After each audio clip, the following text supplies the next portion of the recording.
आजची ही अत्यंत दुःखद आणि धक्कादायक बातमी आहे।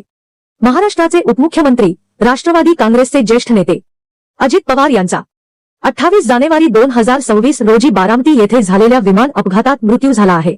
मुंबईहून बारामतीकडे जाणारे एक खासगी चार्टर्ड विमान लँडिंगच्या वेळी अचानक नियंत्रणाबाहेर गेले आणि धावपट्टीजवळ जोरात कोसळले।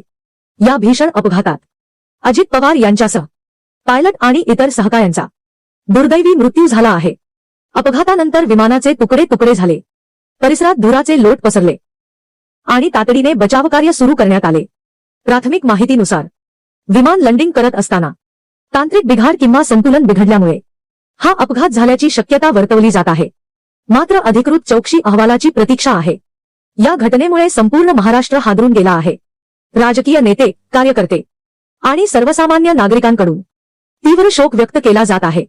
महाराष्ट्राच्या राजकारणातील एक प्रभावी नेतृत्व आज हरपले आहे। अजित पवार यांना भावपूर्ण श्रद्धांजली।